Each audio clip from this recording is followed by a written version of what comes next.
Hola, chiquillos. Welcome everyone. Thanks for coming to our presentation. First, we're going to introduce ourselves. I'm Alejandra. I work in the International Relations Office or International Office, and I'm in charge of the students from Latin America. I'm originally from Chile, but I will speak English today. You can practice. And this is Dr. Esther Norton. She's a senior lecturer at the Faculty of Science and Technology, Department of Civil Engineering. And I will speak about the Science Without Borders program at Anglia Ruskin first. And for that, we have David here, Felice, who came to the UK this year in January with the program, so he can tell you a bit more about how he prepared and his experience arriving. If you have any questions for him, that'll be good. So we have a video that some of our Brazilian students studying film made for us in January of the arrival of 32 Brazilian students in Cambridge and Chelmsford in the middle of winter. So they'll say that they were cold a lot. To show you a little bit of the university and their first impressions of arriving in the UK with the program. Okay? So we watch that first.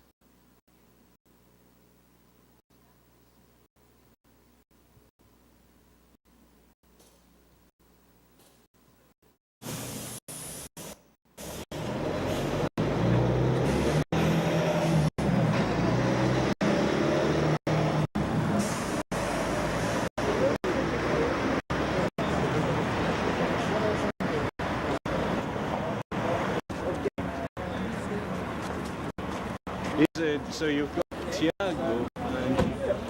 Okay guys, you found your way back. Okay, careful with the... This is Luke, and you're looking for Tiago, Fernando, Natalia.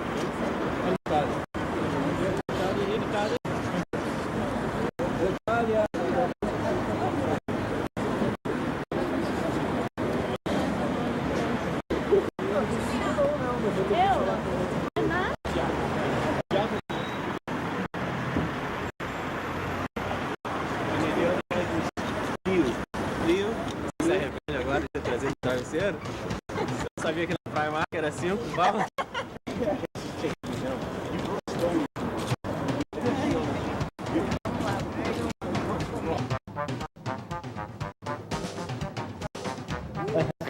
Não, vai ser assim. Ai, gente, eu sou muito ruim nisso. Tá. Meu nome é...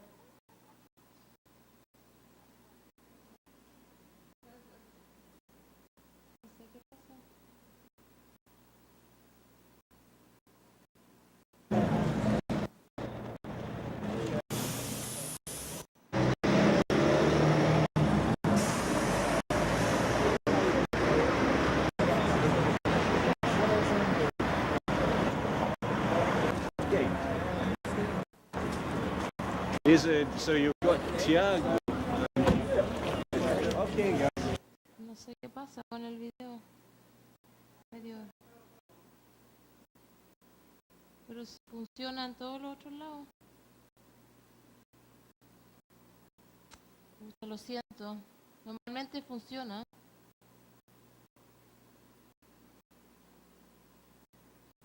Oh, ¿qué pasó? No sé qué pasa aquí.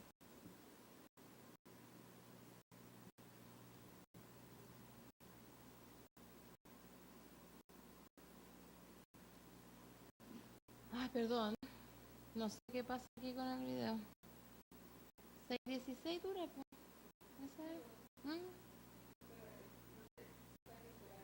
No, era otro. Estaba... 6:16 ahora, pues. That's how long it lasts.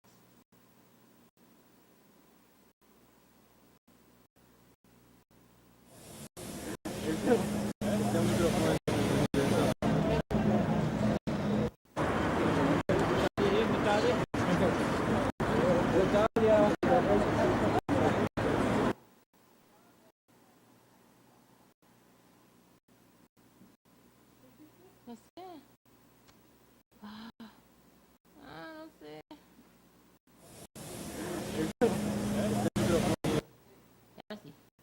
Ahora sí, todo no. Meu nome é Carolina Maes, Coelho de Santana. Meu nome é Juliana Beri. Meu nome é Matheus Sartori Marcuri. No Brasil eu estudo engenharia elétrica e aqui eu estudo áudio, music e tecnologia. E as primeiras impressões mais é da Inglaterra ou da faculdade? Acho que foi uma impressão muito mais clima, assim, físico. Bem frio. As minhas primeiras impressões foram muito boas.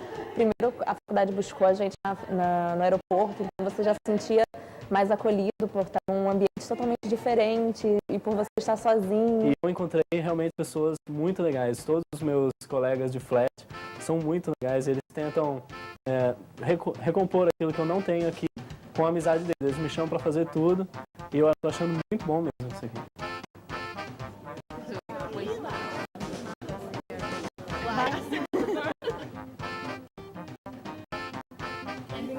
Todos os alunos internacionais também, porque eu sou brasileiro. E foi muito bom ter esse contato inicial, estudos.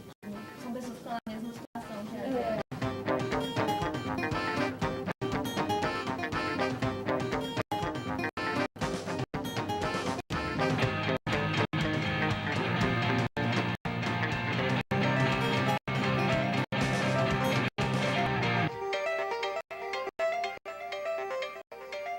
Cambridge é muito famosa pela Universidade de Cambridge, com todos os colleges. Eu acho que antes de ser uma cidade turística, ela é uma cidade universitária. É uma cidade que está sempre crescendo ou efervescendo, não sei, com ideias novas. Tudo muito perto, assim. A Vila Legislativa é perto, o supermercado é perto, o lugar pra comer é perto. Eu acho que não, né? A gente foi no mercado 10 minutos, 15 minutos caminhando, a gente tá fazendo nossa acomodação pra ver essa rua na universidade. Sem dúvida é uma fonte de inspiração e de referência.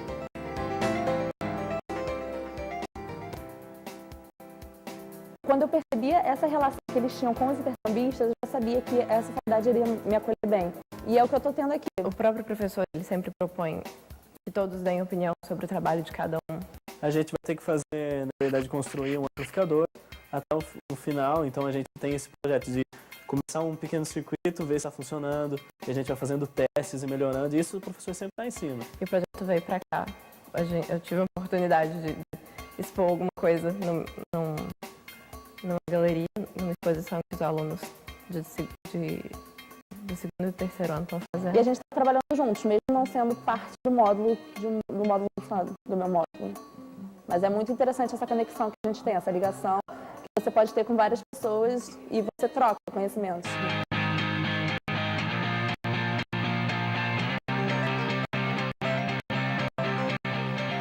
São matérias que eu sei que eu não teria acesso no Brasil, principalmente por conta da mentalidade e forma mesmo de abordar. Mas eu acho que a oportunidade de você ter contato com ciências humanas, com artes de outros lugares, é uma ótima forma de você enriquecer seu próprio país. Eu pretendo explorar ao máximo o que ela tem para ajudar, o que tem para me oferecer. Na verdade, o que eu não encontraria no Brasil, eu pretendo explorar muito isso, porque na verdade eu não estou tendo gasto nenhum e eu estou tendo um universo diferente ao meu redor. Eu pretendo pegar cada coisa que eu conseguir e juntar para o meu conhecimento. E eu achei que essa matéria fosse muito parecida com a que eu aprendi no Brasil e não é.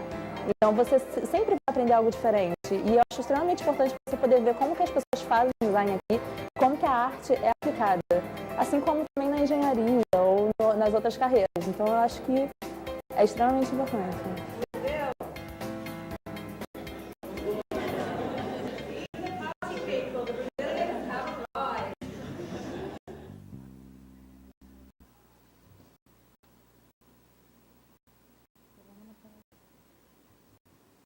We can finally see the video, at least.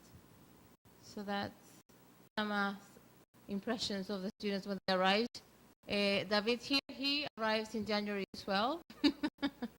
So he had to face the cold. Would you like to say a few things about your experience arriving in the UK?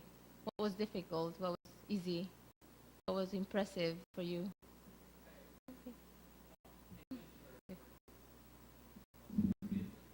Ven para acá, para el micrófono.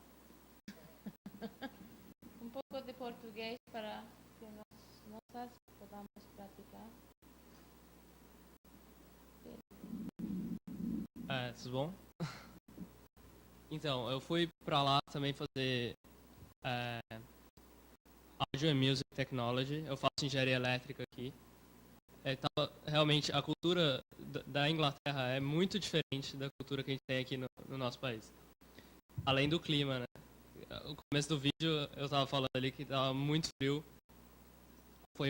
Realmente foi um ano atípico esse. Geralmente não tem neve na Inglaterra. E esse ano teve e tal. E a cidade, eu fui para Cambridge. A cidade, ela é muito boa.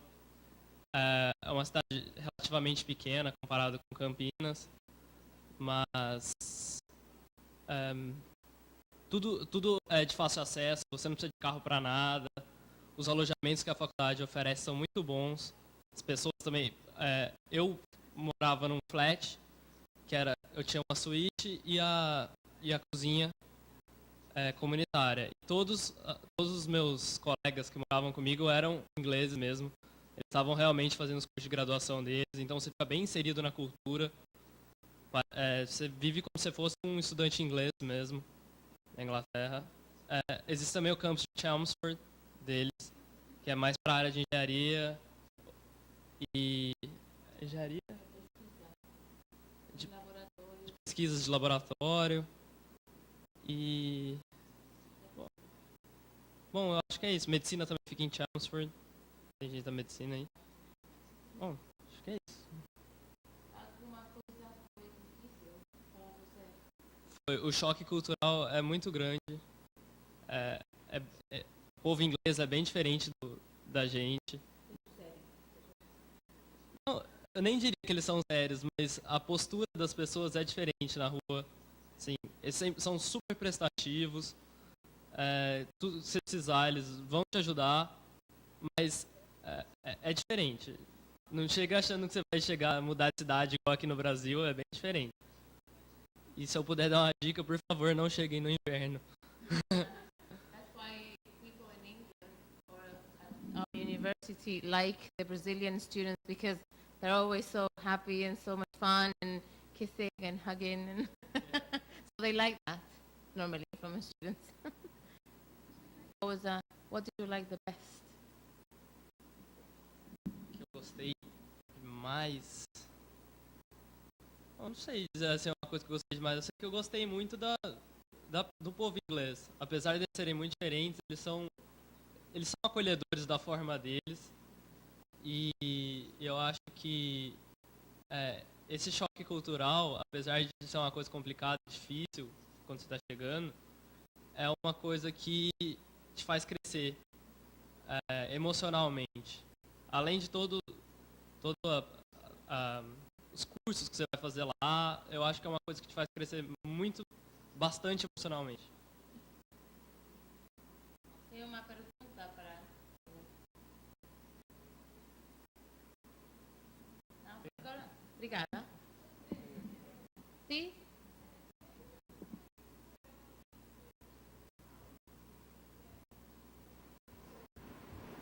Porque eu sou o primeiro por causa que quando você vai fazer a inscrição, para você ser fronteira, certo?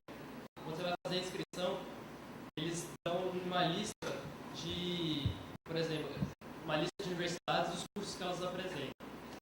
Então, você conseguia filtrar os cursos, por exemplo, eu filtrava engenharia elétrica, e relacionado a esses cursos, você tem os cursos, por exemplo, de áudio e de tecnologia, que não é um curso de música, é um curso de tecnologia da música.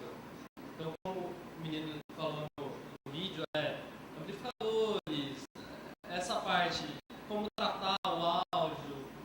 E quando eu coloquei na filtragem, apareceu esse curso. Daí eu mandei um e-mail para os organizadores do programa na Inglaterra, perguntando se eu podia aplicar. Falaram que sim, que era parecido, que estava dentro do escopo. E daí eu fui.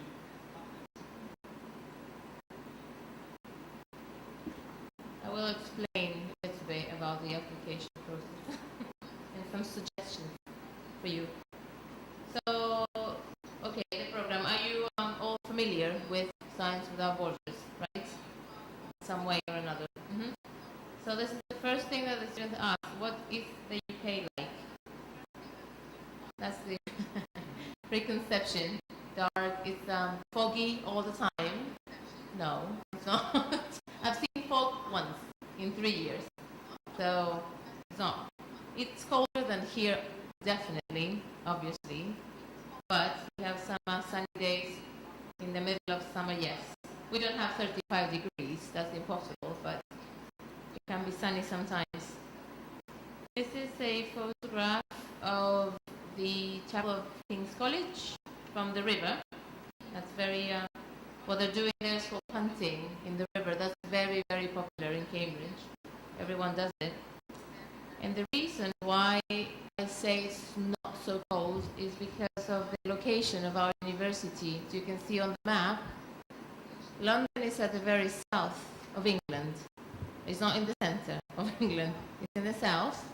And our two campuses where our international students go are in Cambridge, which is about 45 minutes to an hour on the train from central London. It's very close. You have to imagine that this is very small compared to Brazil. So the distances are very different. And Chelmsford is only 30 minutes on the train from central London. So it's like being still inside of Sao Paulo. That gives you a better idea of where we are. And the area marked by this white square, it's the southeast, called Anglia. That's why our university is called Anglia Ruskin. And Ruskin, because of John Ruskin, who was a philosopher, a teacher, a promoter of art, and he founded the School of Art in Cambridge, where our university was born in 1858. Yes, that's how we started, as a School of Art, and it was a school for a very long time. Then it became a polytechnic university, which was quite popular in the UK. And then in 1992 became a proper university. That's a short version of the history of our university. It's public, as you know. We have about 30,000 students in total, the entire university, and about 10% are international, non-British. So you can see it's very, very cosmopolitan. There's people from all over the world, people who speak many different languages. So that's a very good thing about studying in the UK, because you have a truly international experience. I'm from Chile. When I went to university, everybody was Chilean, and everybody was like me. Everybody spoke Spanish. I didn't have any international experience besides the exchange students. There were very few. But when you do a program like this is one interesting thing. If you go to the UK, it will be very, very, very multicultural. People of all nationalities, colors, creeds. So it's quite fun. We have 4 faculties: the business school, science and technology, where the engineering courses are; faculty of health, social care education, where the medicine-related courses are; and the faculty of arts, law and social sciences. Okay? Excuse me. We have a very good student services team, and that's very important for international students, because when you arrive in another country, you don't speak the language perfectly. You're far away from your mom. You are cold. You need support. So our student services team organized from the airport pickup to a very complete orientation program, where you saw the students sitting in the auditorium. So they explain everything that you need to live in the UK as a student for a year. They offer extra English modules when you're studying there, so you can improve your academic English and you do better in your course. They organize activities and so on. So we won an award last year from a Times Higher Education magazine as the best student services team of the country. And this is based on the students' evaluation of the universities normally. We have very good links with industry, which is very important for you and your placement, because as part of Science Without Borders for undergraduates, you do 9 months of class, 2 semesters, and 3 months of a placement, a full-time placement, whether it's with an employer in a job or on campus doing research or some sort of special project. So that's very good for us because we were, for example, at the faculty, well, Esther will explain you a bit more about what her students did this summer. And they were all placed in different companies working for employers, which is very useful for their CV and their professional career. Because when they come back to Brazil, you can see in their CV that they worked for 3 months in the UK. So that's very, very important nowadays. And, well, everyone likes the rankings. We are number 67 in the UK. This is a photograph of the entrance of our Cambridge campus. You can see it's very modern because we're a modern university. And the Cambridge School of Art is now in the middle of the campus, and we'll still have the very old building, but it's surrounded by very modern facilities for the students. And this is a photograph of our Chelmsford campus because it's newer. So most of the buildings look like this. They're very modern and they're very environment friendly. So they save energy, which is very important in the UK, and I'm sure here it is as well.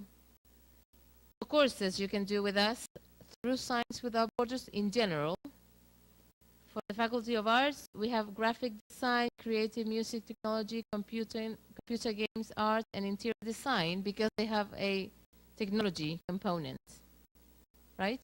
As you know, the art courses are no longer part of Science Without Borders, but these have some sort of technology that you can't find here, so they're still part of the program.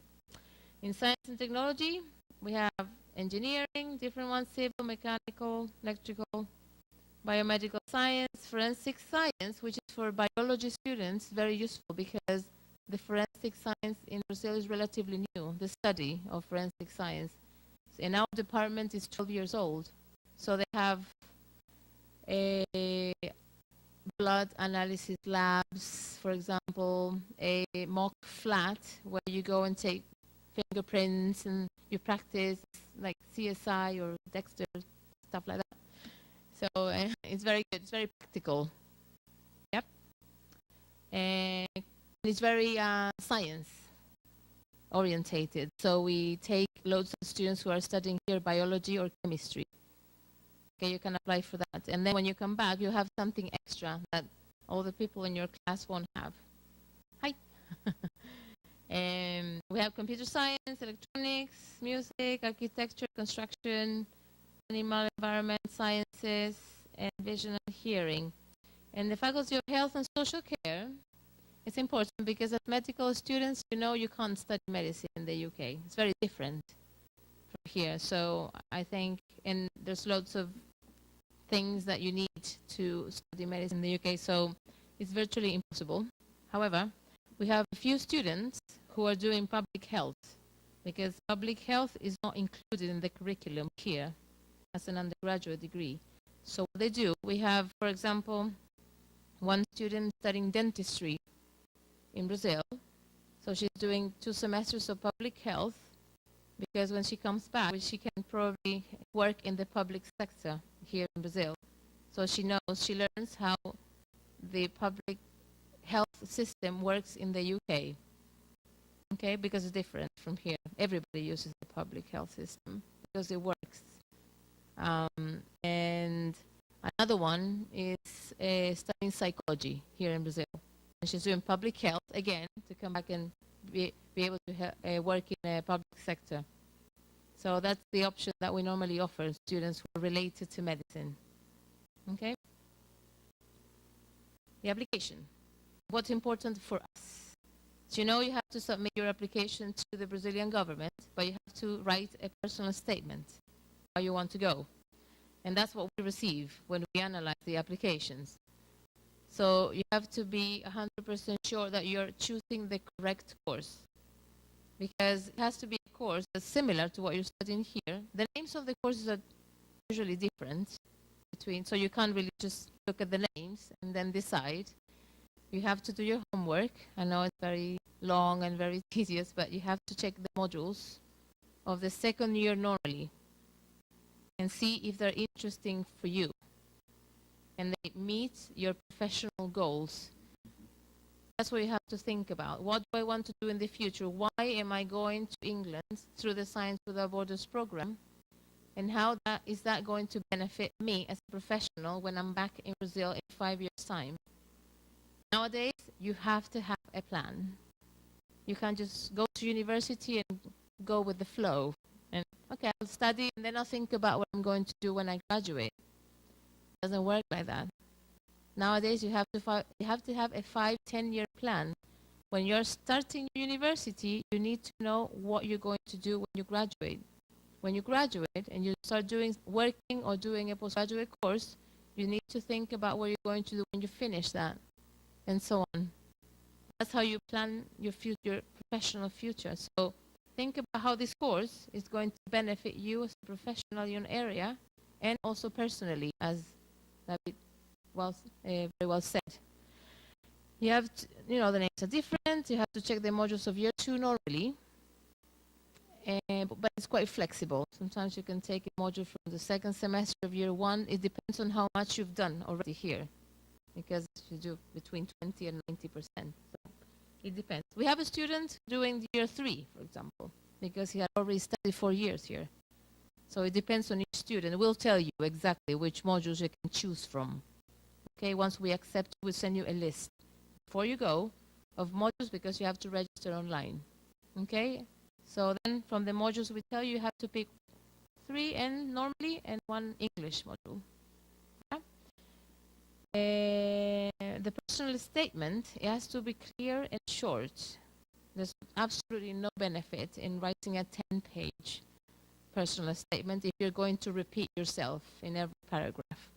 So you have to tell us why you want to go to the UK, why to this university, why this course in particular, and how it fits with your future plan. You have to think about that very well. And also detail your relevant academic and any work experience, professionals, working, volunteering, an internship, anything. Everything counts, because that will help us with your placement when the time comes. Okay? Accommodation. I always ask, where am I going to live? Well, not here, obviously. Well, that might be a student who's very messy, but hopefully you're not. This is a photograph of a normal standard room with a single bed, a desk, a closet for your things, and a private toilet. Most rooms have private toilets. Some don't, in Cambridge especially, because Cambridge is small and so many people, so many students. Space is very valuable. So you have to consider that, because the UK is a small place, very different from Brazil. So space counts a lot. So everything is smaller there.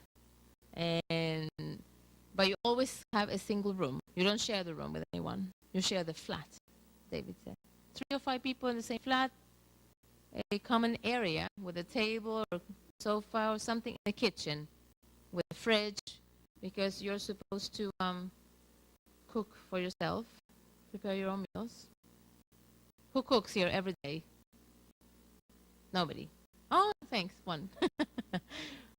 But you can't bring your mom with you to cook for you, so unfortunately, they can come visit if they want, but you have to learn how to cook for yourself. We obviously have a session during orientation where we teach you how to save money in the UK, where to go shopping for food. We have a supermarket bus which goes around campus and goes to a supermarket outside of the city that's very cheap on every Tuesday. So you can take it and do your weekly shopping and then save money like that and so on. I mean, you can't really expect to eat a huge steak and rice and beans and salad every day for lunch. It's not UK culture, because you have to adapt to the lifestyle in the UK. People normally have a sandwich for lunch and a fruit or a salad or something like that, because the dinner is the most important meal of the day. We don't take 1-2 hours for lunch normally. We work less hours, from 9 to 5, but we only take half an hour for lunch with our sandwich, have some rest, and then continue working, because we finish early and we do other things in the evening, like you hopefully study, go to the library, and go to the gym. There's a gym on campus, or things like that. But then you have plenty of time to cook your dinner, and maybe for many days. There is loads of rice and loads of beans in the UK, so don't worry. That's very important, your diet. There's Wi-Fi everywhere on campus, and the accommodations, very modern. But what we offer doesn't include food or linens or towels. So you either bring your own or you register online, because we have a system. If you arrive, let's say, at midnight, you're not going to go to the store to buy sheets for your bed or a pillow. So we have a package, very cheap package for a student that will be waiting for you on your bed. And then you don't have any problems. So we normally explain that before you go, because we send you a manual. Okay, the placement. Where am I going to work? Where am I going to? Who here has a job? Again, one person. So the placements are a professional experience that you have to do as part of the program. You can't not do it. You have to do it. And we are responsible for organizing it for you. So they usually last between 2 and 3 months in the summer, our summer, June, July, August. So you can't plan holidays, for example, in the summer until you know where you're going to be doing your placement. You will still have time, the end of August, beginning of September, to travel, to do whatever you want. But first you have to make sure that you know how long your placement is, where you're going to do it, because that's the main reason why you're in the UK, to study and do your placement. Okay? The objectives are for you to gain some professional experience in your area, whether it's doing research that will help you with the postgraduate studies, whether it's with an employer, so you can bring that back to Brazil and apply it when you actually go to the workplace when you finish your degree. That's the idea. Okay? They can be with an employer, an on-campus project, or a combination of both. Half with an employer if they're only available to take you for, let's say, 4 weeks. You do something else on campus the rest of the time. Okay? We have a conversation and show you what things we have found for you. Okay? People normally want to have Brazilian students working for them because there's also links now with Brazil, professional links. And it's becoming more popular now, and they're obviously always very friendly and very nice people. So that's not very difficult. These are 2 students, as I told you before. Renata Cibelli, she's from Natal. She's studying public health with us, but she's a psychology student at the Federal University of Rio Grande do Norte. She, for example, is setting up a symposium on motivational interviewing for health professionals. So because she's in the medical field, she can't treat patients, obviously, as in the graduate students, but she still worked with one of our teachers organizing a conference this summer that we offered in Cambridge. So she met a lot of people in her area, in her field, met lots of professionals from other countries, lots of people from the US came over for this conference. So those contacts that she made will be very useful for her in the future. And Eduarda Sayes, she's a student of civil engineering at Catholic University, Minas. And she worked for a company called Diamond Build Construction as a project assistant. Okay? Lots of things that you can do. Money, very important. According to the British Immigration Services, you need £800 per month to live, but that includes accommodation, paying for your room. So because at university is around £400, they give you £425 per month for your food, your extras, your toiletries, anything, because everything is close by in Cambridge. Our campus is very central, so you basically walk or ride the bike everywhere you go, so you don't really have to spend money on transportation unless you want to. And if you can work or not, according to the visa rules, you can work part-time, 20 hours per week, and full-time during the holidays. That's why you can do the placement. But the program, Science Without Borders, suggests the students not to work because you're there to study and you are being paid all your expenses are being paid for. So there's no need, really. However, what our students do every now and then is sporadic little jobs, like helping the open day, for example. We have a student who is a graphic design student who's doing some marketing materials for us, but it doesn't take a lot of time after studies. So you have to consider that and don't go and get a part-time job and work 20 hours a week. Not allowed. So if you need more information, don't pay attention to the Northeast thing, because for the Northeast. But that's our website, and we have a special page for Brazil, with information for Brazilian students.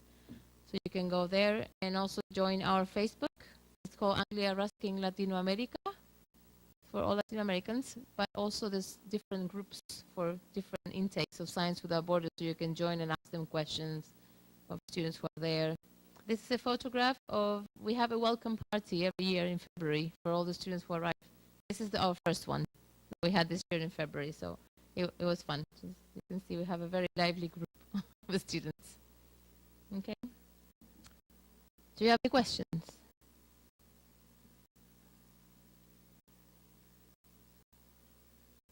Are you sure?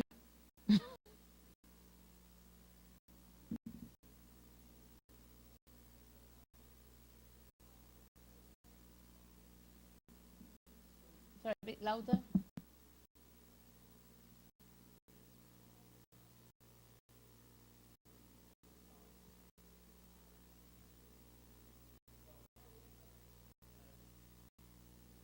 What's the question? Yeah. No, it's part of the Science Without Borders program. The program is 2 semesters of classes and 1 placement in the summer, 2 or 3 months long. It's mandatory for everyone, for all the undergraduate students. Now the university is organizing.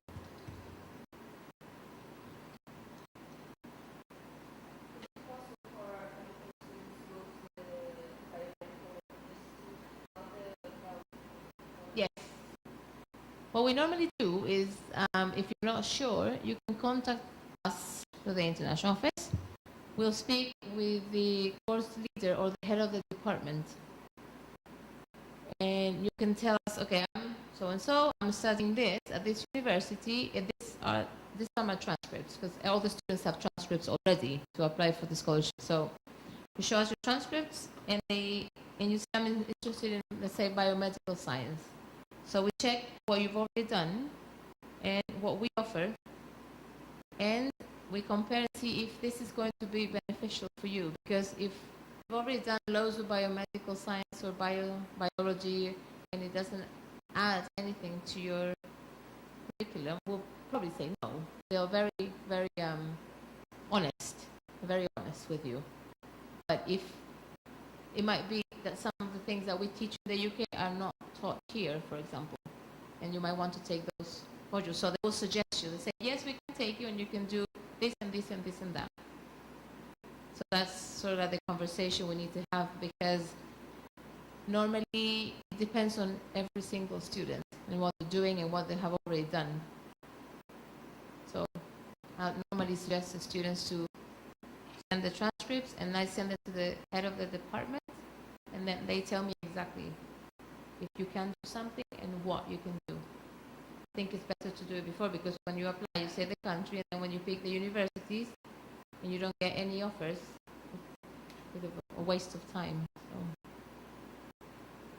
So if you're not super sure, I would suggest you to contact the university directly. That is allowed. About the academics, you can contact the university.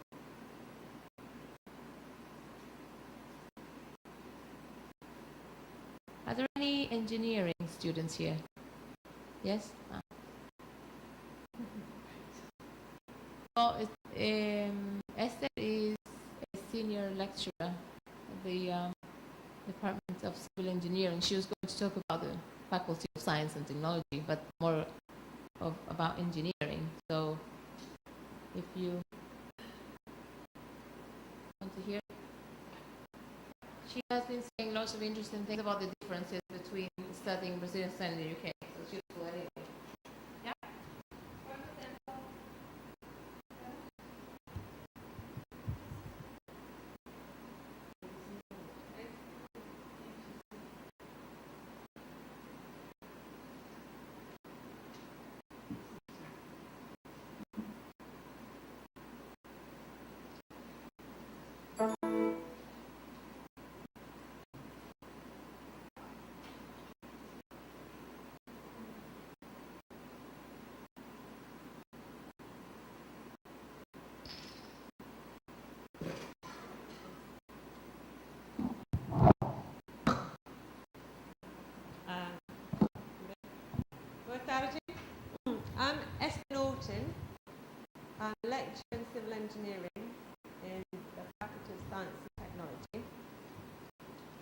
I lived in Chile for a long time. I worked in a university in the north of Chile.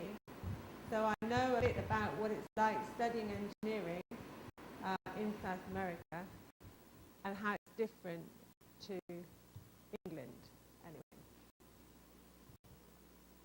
I'm going to skip this because Alejandra has covered most of this. Just look at the pictures maybe. Same map. I'm based in Chelmsford. Most of the engineering is in Chelmsford. The electronic engineering is in Cambridge. I'm going to skip most of this as well. That's a bus, double-decker bus. We have them in England a lot. The interesting thing about Chelmsford is, for any engineers, is that it's where the radio was invented. Marconi invented the radio in Chelmsford. So again, Alejandra's been through all this. Bicycles. The east of England is very, very flat, and everybody goes everywhere on bicycles. It's nice. It's nice and clean. Those are the 4 faculties. That's mine. This is where I work. This is in Chelmsford. So this is the library, and that's my building. That's where we work. These are the departments that are in the Faculty of Science and Technology. So some of these are going to be interesting for you. Electronic engineering is in computing and technology. Life sciences, we have zoology, botany, animal behavior, things like that. Psychology, hearing and vision science, looking and listening sciences. And that's my department, engineering the built environment. I'm just going to talk a little bit. I wrote it in Spanish. I'm going to talk a little bit about the difference between an engineering degree in Brazil and an engineering degree in the UK. In Brazil, it's 5 years. Am I right? Okay. In England, it's 3 years. Right? The students arrive at university with more maths and physics. So we don't have the kind of the ciclo básico that you have here in Brazil. And the other main difference is that when you finish the university in England, you are not a professionally qualified engineer. Yep. All you have is a degree in engineering, right? And that's just an academic qualification. It's not a professional qualification at all, okay? And then what most people do is they start working, and as they work, they obviously get experience, and they do a training agreement through the institute of whatever engineering they're studying. And there are lots of these institutes: civil engineering, structural engineers, highway engineers, water engineers. Those are the institutes in my area, but there's also a mechanical institute, mechanical engineers, chemical engineers, electrical. There's an institute for all the engineers, and they are the ones who give the professional status. Okay, that's not the university. It is important, however, if you study engineering at university, you study on an accredited course. So a course that has been accredited by the Institute of Engineers. Yep. Yeah, good. 3 years. Oh, I don't know why it's doing. God, I don't know why it's doing that. Sorry. Anglia Ruskin in general, in the whole university, we offer a variety of different qualifications at different levels. A foundation degree in science is an introduction to engineering or whatever. The bachelor's degrees are your undergraduate degrees. You can do bachelor's in engineering, which has got more mathematics, is more applied, is more technical, or a bachelor's in science, which is a little bit less mathematical. And for the arts people, history, philosophy, you have a bachelor in art. So the bachelor degrees are the undergraduate degrees. And then you've got the masters. You can do a master's in science in civil engineering, for example, or other engineering. and you've got your master's, your MA, which is Master in Art, and we do the famous MBA as well, the Masters in Business Administration. And then the highest qualification is the philosophy doctorate, a PhD. Okay, so all of those can be done at Anglia Ruskin. And it's going to do that again. Change that. Another big difference is, and this is general, this is for all the degree programs, is how students are assessed. Okay, so how we see if a student has learned what they need to learn. I believe that here in Brazil you have 2 or 3 exams during the semester, right? In England you have 1 exam at the end of the semester in an exam week, okay? That might be a 2 or a 3-hour exam. You'll have 1 exam per module. And that exam might be 50 or 75% of your overall grade. And the rest of the grade, or the rest of the module, will be assessed with coursework. So this will be a piece of work that you have to hand in. Okay? And that might be, in engineering, that might be some kind of design that you've done. So the students, for example, I teach geotechnics in civil engineering. So the students go to the lab and they'll do a series of tests in the lab on different soils, and then they'll have to design something based on the results of their tests. Might be a bit of research, where you have to go away and research something and then write about it. Or a lot in civil engineering, we do a lot of project work where the students have to design a building, work out how much it's going to cost, how long it's going to take to build. And in the more arty areas, you might write an essay. But it's a piece of work that you hand in, and that can be a very large part of your grade. I'll put 50-50 there. It depends. Can be 75-25 sometimes. Oh, sorry.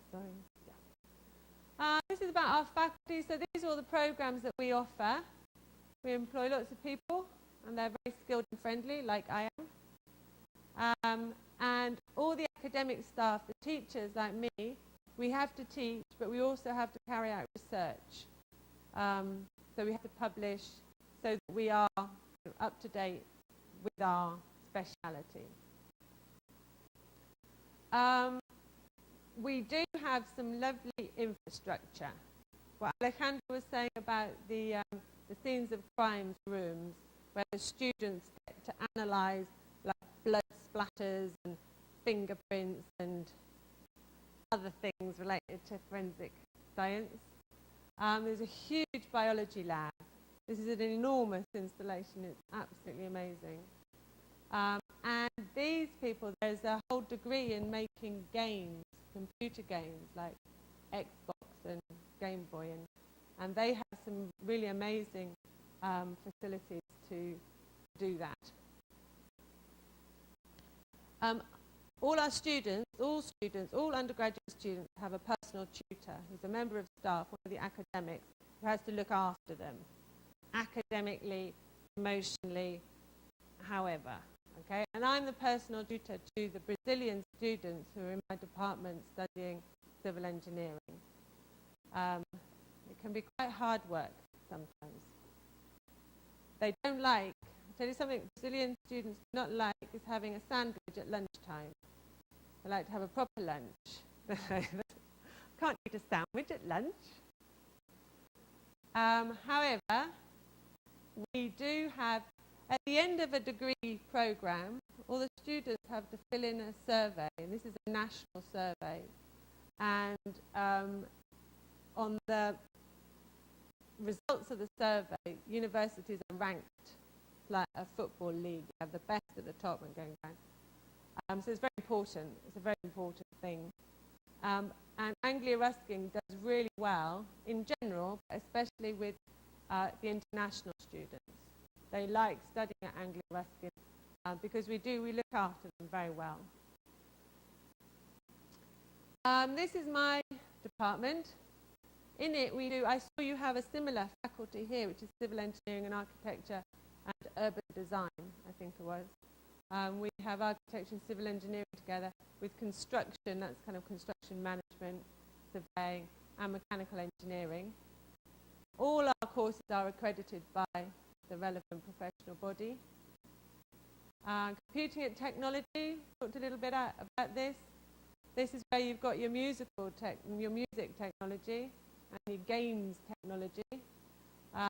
They're areas of research in Second Life and cloud computing, this new thing where you have all your data in cloud. Life sciences, so this we've got biology, marine biology, zoology, biomedical sciences, biotechnology, forensic science. Now the sports science department is one of the best in the country. They're very, very good.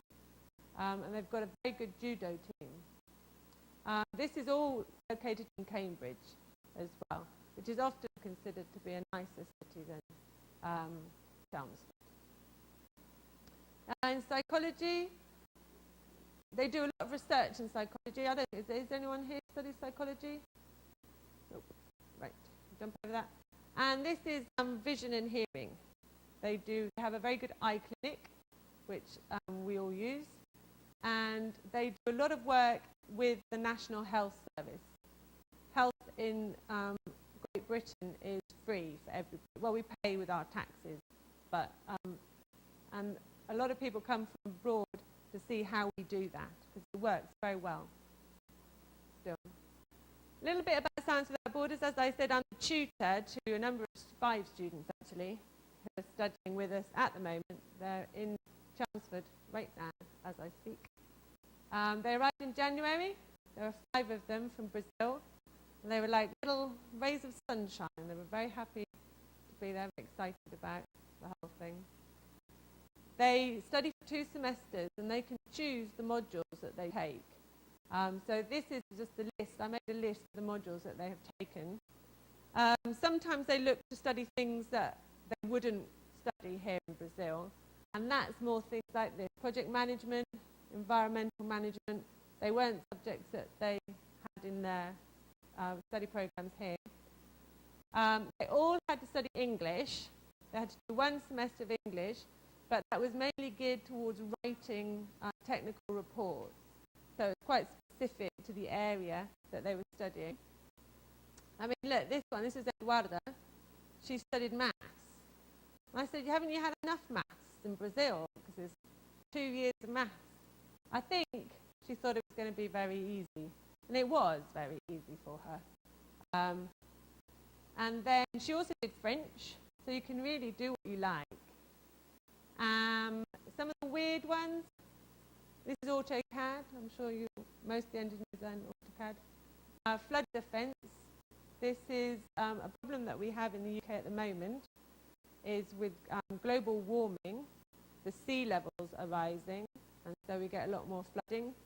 Flooding is inundação.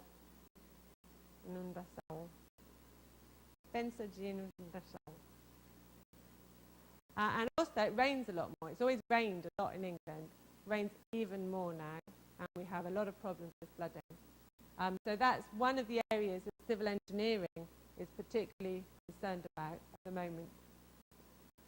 So that's what the students all studied, and they carried out these work placements, which Alejandra and I kind of organised this summer. Eduarda, she worked for that construction company that Ale showed you about. Priscilla, who's very interested in architecture, worked for an architectural company. She did a lot of AutoCAD drawing, but worked very closely with the architects, helping them with their design. Pollyanna worked for a company. This was actually an electronics company who wanted to set up a branch in Brazil. So she helped them translating papers, ringing people up in Brazil, making contacts. And 2 of them, Marcela and Victor, worked on a landfill. And I've just found some photos of a landfill, because when we've been doing this presentation a lot, and no one knows what a landfill site is, so I thought I'd show you a picture. A landfill site is where all the rubbish, the trash from your house, gets put into the ground. Okay? Now, when I lived in Chile, it was just thrown into a hole in the ground and that was that.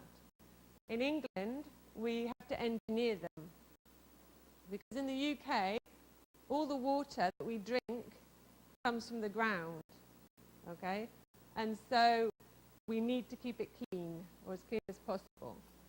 And in this picture here, if you've got this site is full of rubbish, when it rains, and it always rains, the water trickles down through all the rubbish, gets very, very contaminated, will then trickle out of the bottom of the site and contaminate the groundwater. Okay, so this all has to be engineered. You have to put in a nice liner. This is showing the liners. This is an actual site. And the dirty water is pumped out and cleaned in lagoons. Okay, so this is what Victor and Marcella did, was they were working, this is the landfill site behind him there, and these lagoons, there are 4 lagoons, are full of the contaminated water that's coming out of the landfill site. And it's being aerated, so air and oxygen is being pumped through it to clean it. And they had to take the samples, a sample of the water, and then test them in this little hut. They had this testing kit to check that the treatment that the water is receiving was actually making it cleaner. And that's Marcella taking her sample. They were working for the county council, municipalidad, I think. So it's local authority in the public sector. But they got given safety shoes, high-vis jackets, all the equipment that they need. And these are the lagoons. There's a lot of water that comes out of the landfill site. Right, now I'm finished. I'm done. Oh no, this is Eduarda. She was in the video. She worked on a building site in London. This was the extension of a school. She was the site assistant. And she's obviously a very lovely looking girl, and she was very popular amongst the people who worked on the site. But she had a lot of fun, I think, working on that site. That's Eduarda.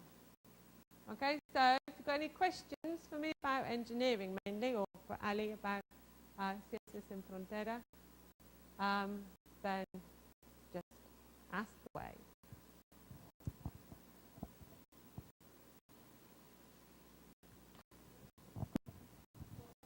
No questions at all? It's lunchtime. That's all we have. That's it. Nothing. Okay, thanks for coming. Yes. Hope it was useful.